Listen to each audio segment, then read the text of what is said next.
And if we go back to our site in Central Asia, can you see that these are in fact pagodas that are containing the reliquaries we've been talking about, except that this particular group has been in fact damaged and the central figures were taken out, and that's probably because those figures, as we find in China, were figures of Buddhas. So one of the things that's very clear is that the earliest Chinese sculptures are the earliest sculptures that are freestanding representations of Buddha were probably seen to be relics of a sort in and of themselves.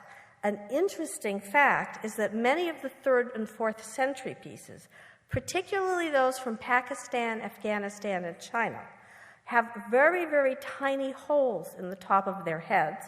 This is actually a Chinese piece dated 1338, which is in San Francisco, unfortunately. And there is a Korean scholar who has studied a number of these pieces with the tiny holes in the top of their head and is arguing that these early sculptures were in fact reliquaries themselves and that they had something embedded in the top of their heads. While this remains a controversial suggestion, it is true that Buddhist sculptures throughout Asia, this is Chinese, it's 15th century, are often enlivened by sacred deposits inside of them, which can include, again, precious beads, pearls, pieces of glass, pieces of lapis lazuli, and in China, which has such a textile tradition, of course, astonishing textiles. What's interesting, of course, by this point is that, in fact, this particular figure is not a historic figure in any shape or form. This is a Bodhisattva. It is a being who has achieved parity with a Buddha, but in fact is a purely celestial or transcendental figure. This particular figure is the Bodhisattva who embodies the concepts of spiritual wisdom. So it's possible that by treating the sculptures as reliquaries, what they are essentially trying to do is create a sacred sacred space, so that this deity can come back and inhabit it. As you all know, this is my last point, in Buddhism, there is also very, very much the idea that the goal of practice is to become enlightened yourself. So in the Buddhist tradition, you are not going to a paradise, or you can, but it's a way station.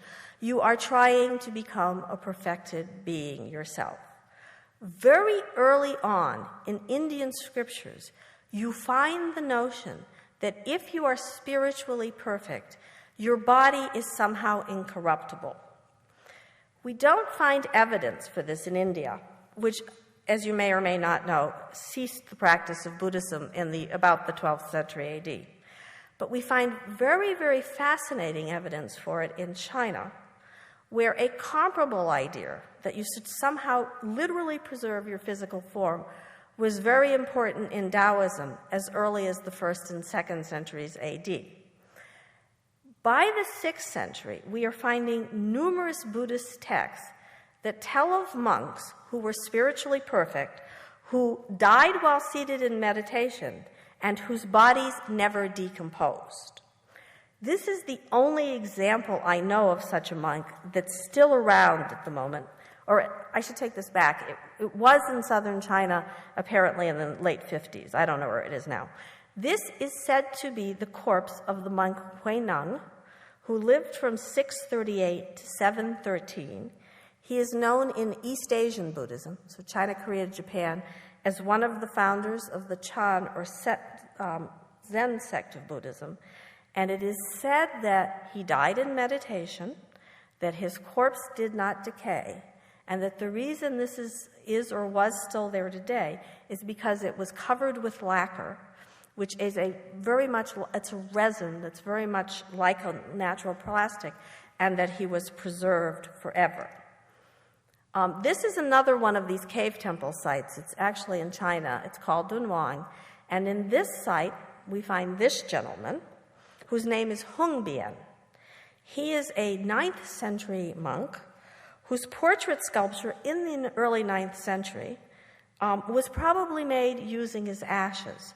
So what happened is that they believed that the corpse or the body of an advanced practitioner was incorruptible, and then they created artistic traditions that allowed them to show that.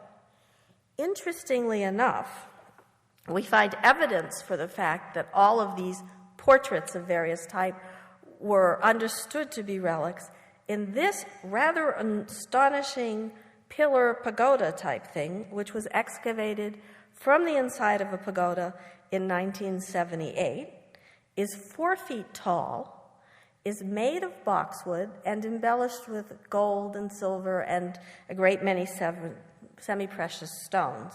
And if you look, if you could I'm taking, if you go through you have like kind of a mythical mountain here, another mythical mountain here. This is a Dharani or sacred saying. And then you have the primary or enlivening figure in this pillar here and more decoration here.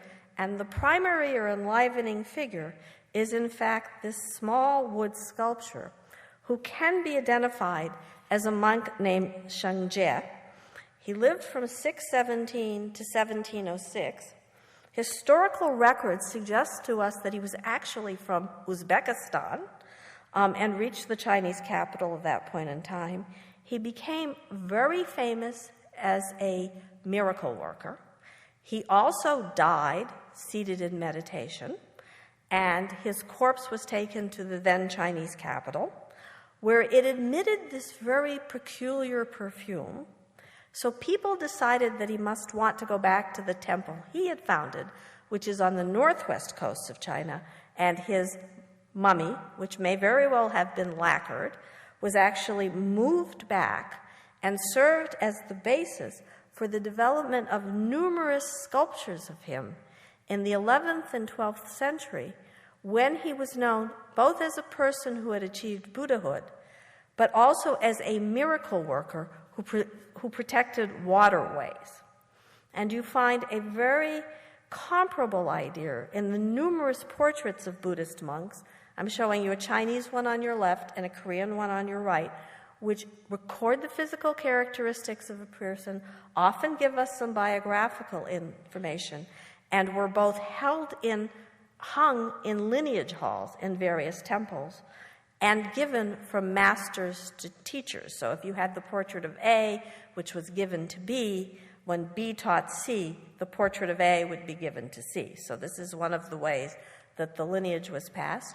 You find a very comparable tradition in Tibet, which also has a tradition of trying to preserve mummies or corpses. This is a portrait sculpture of a 12th century translator. This is a portrait painting of a 15th century monk.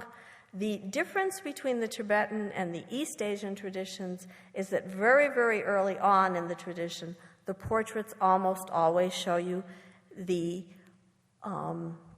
lineage of the person going from mythical Indian creatures through various monks who are thought to have taught the same tradition. And you find in Tibet also this very bizarre tradition later on where the feet and the hands of masters are traced onto paintings, and then the paintings are sort of added to these corporeal remnants.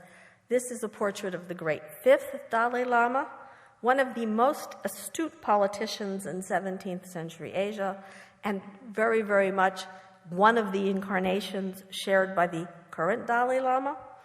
And just to try to get us back to the ancestors that are so important a part of Elisa's story, I should tell you that in both China and Korea, beginning in the 12th century, but certainly after the 16th, there was a long tradition of ancestor portraits. Recent work by a group at the Freer Gallery in Washington, which basically asked the question, where did they come from, suggests that in fact these ancestor portraits had their roots in portraits that were hung in Buddhist monasteries and may have been also inspired by the relic tradition that is so much part of Buddhist Asia. Thank you very much.